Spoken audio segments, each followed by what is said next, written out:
Hey, welcome back to the channel. So we just got a new dev talk for Prismverse Clash, so I kind of wanted to go over it with you. So we'll read through. I'll give you my thoughts on it as we go.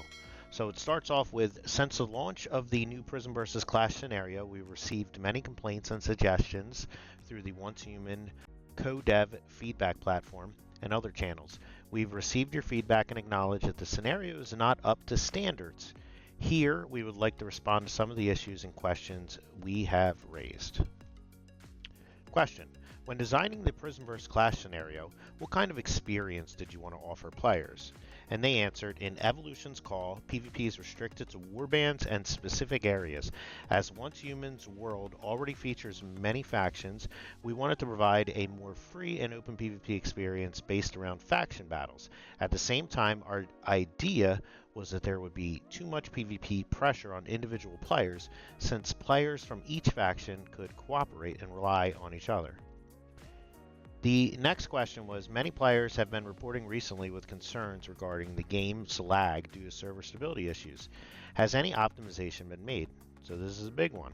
And they say, we've been working on server stability issues quite a bit. Several rounds of optimizations have been done, and we're continuing to complete more optimization on it. The next round will be completed at the end of October.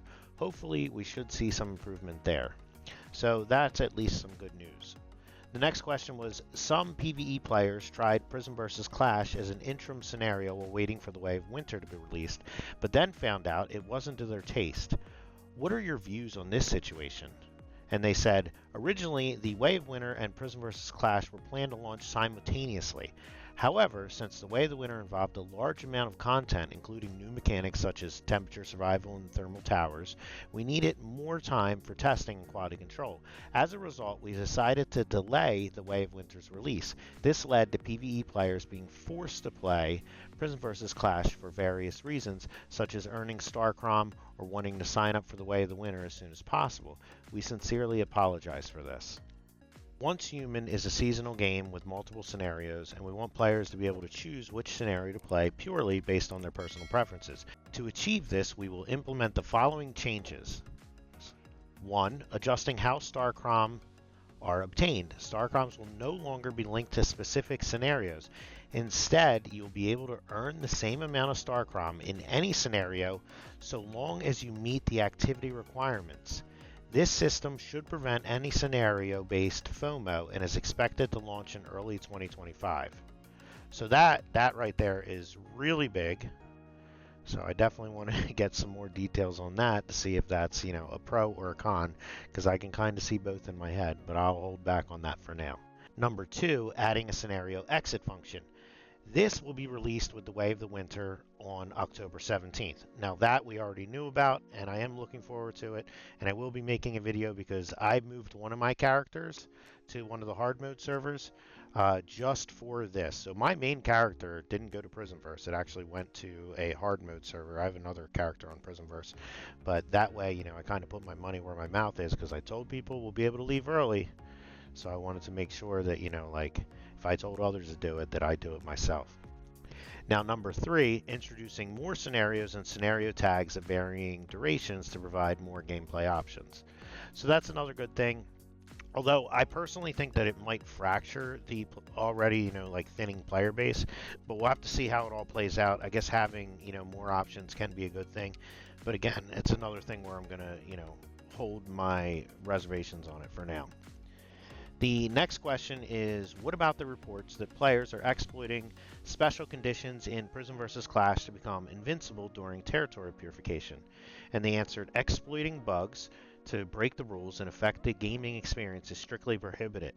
We have already issued the notice titled Penalty Rules for Prismverse Clash regarding the issue. If you encounter any prohibited behavior, you can report it in the game or to our customer support team. Offenders face an account ban of at least 30 days, annulment of the personal contributions and Prism energy, and demolishment of any offending buildings. We're currently fixing the bug and have already dealt with more than 30 offenders. More updates will be provided in the next Fair Play announcement. We have also noticed feedback from some players regarding unsuccessful reports. After investigation, we found that there are two primary ways the bug is exploited. 1. The offended players use a teammate's territory for purification. You can either report the player or the territory, including the player's UID, in your report. We will conduct a thorough investigation and further improve our handling of such cases. 2. Prism energy appears above some of the offending players' bases, but the securement unit has not actually been purified. Please continue to submit feedback and reports. We will continue to crack down on behavior that exploits loopholes to break the game rules and affect the experience. The next question: what about reports where players had difficulty distinguishing friend from foe during combat? Answer: this is a known issue and is caused by a bug. We will fix the bug soon. So that's really good. If you've played Prismverse Clash, it is very difficult to tell who is a friend and who is a foe. They definitely need something to, be able to pinpoint other than just staring down your barrel and hoping you see a red. Most of us just fire pop shots at people because we have no idea. So it's funny to know that it's actually an issue and that they have a bug fix coming for it, because personally I didn't think that it was even like something in the game. So it's good to know that they had at least planned that properly, but just a bug had made it, impossible to tell. So finally, here's a progress report regarding various reported bugs in the Prismverse Clash scenario. 1. Lost deviations. If you accidentally forget deviations in securement units in a friend's territory when signing up for a new scenario, the deviations will be returned to your space-time backpack when your friend leaves the current scenario or demolishes the relevant securement units. If the above conditions are met and you haven't received your deviations, you can log into the Eternalland and trigger a refresh and retrieve them. You'll optimize this process in the future. Now, I don't know how many people are really leaving deviations over in the securement units, but I guess that's been a thing since the beginning.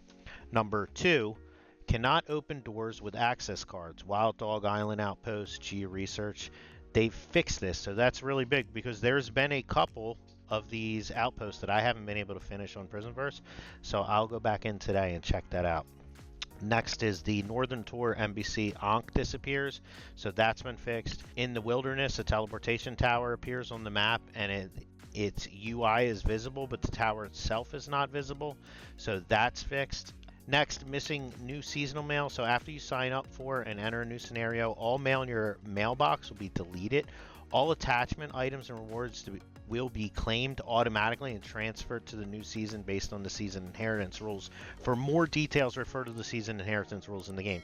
So this is really good, because I thought this is how the system worked anyway. Like if you had stuff in your mail, it automatically just accepted it for you and then deleted it and rolled you into the new one.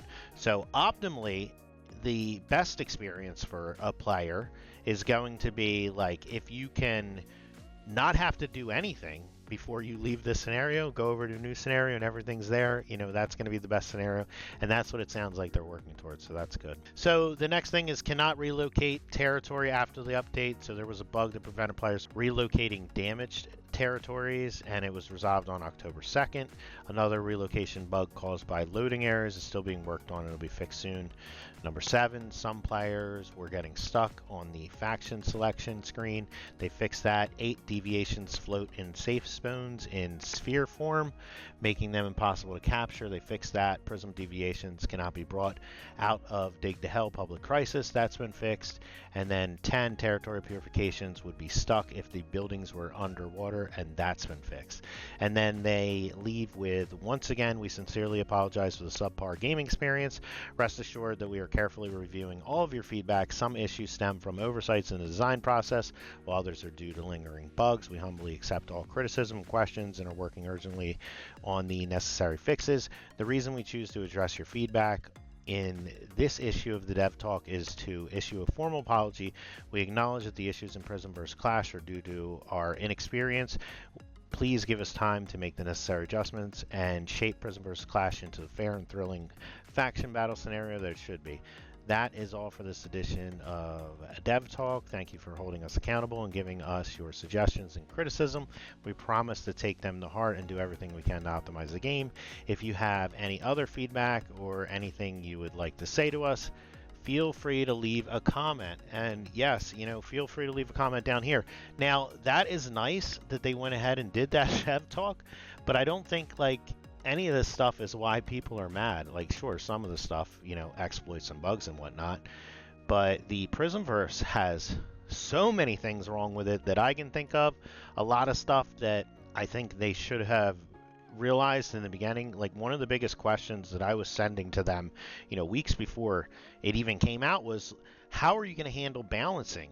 Like the entire thing is going to be based on how the world is balanced when it comes to a PvP scenario.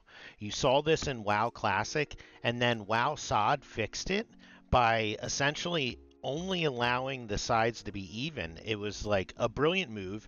It's already been solved. They should have just basically taken that and learned from it. So that was like a good example. And this was from the last dev talk. They told us that, oh, we're going to take a look and we'll see how many people are joining each side, and then we'll let them know when they come on. None of that happened. What happened was everybody basically joined one side, and then it became lopsided, and then the team that was losing decided to quit, and nobody had fun. Then on top of that, you have the lag issues. On top of that, you have the PvP exploit issues. That none of that was resolved. So it was like issue on top of issue on top of issue. And then the rewards and the leaderboard system was absolutely terrible. Like, you're wasting your time helping anybody out because you get no points for it. The only way to get on the leaderboard was to catch a deviation, and it had to be like you that caught it and secured it to get points, and then you got like 10 points. And you were basically sitting there for a half hour, like holding onto your base. And then in the end, that really never happened, because what happened was people built these bases in the water, and then they would just sit there and fish all day. They would catch all of the electric eels, and then they would purify them, and then you'd go take a look at the board, and the board would say, prism energy remaining, and it would be 0. You wouldn't even have a chance to get your own prism because people were already farming it all, basically fishing and then putting them in water bases that you couldn't attack or take anything from. And then even if they did play the game correctly, it was just terrible because like we had to feed one person the item every single time so that they would get credit. So meanwhile, you have the rest of the group that's helping out not getting credit. And then people would be like, hey, we need help here, go here, whatever. And like you would go there and you'd sit around, wait for a half hour, maybe get to fight a little bit, which is kind of fun. But in the end, like you got nothing on the leaderboard for your rewards. So the whole entire point system just needs to be completely reworked. You should get points for helping. You should get points for being there. You should get points for securing. You should not allow people to basically fish out all of the stuff. That was terrible. Keeping it into like the different zones. You also need to make sure that you deal with the balancing issues. I absolutely hate the rating. I've logged on to multiple characters. I have multiple characters in Prismverse. I log on. I go to my base. Guess what? My wall is blown out and all of my stuff is taken. And then I have to start over. And I'm not a big fan of base rating. Maybe other people are. But what I find is when you have a base rating situation where a player can lose everything that they worked for, the chances are they're going to log out and they're going to go play something else. They're not going to come back, or they're going to join another server. So in most of those other games where there's like base rating, you see like the server is super healthy the first week. After the first weekend, when everybody gets rated, the server is completely dead. So if they want a healthy game, they need to stop with that. People didn't want to lose their gear during PvP. They don't want to lose their gear while they're, their stuff while they're offline. So just take it out of the game. There's no point in it. There's enough if you make the leaderboard about PvP where you're getting points for PvPing, if you make the leaderboard about going and defending and securing deviations, and you don't just get them all taken away from fishing, people will go do those things. Because there's a reason to do them. Right now, there's no reason to PvP. And that's all they have to do to fix it, at least in my opinion. Other people probably think otherwise. If you agree with me, leave it down in the comments. If you disagree with it, leave it down in the comments. Let me know what you think.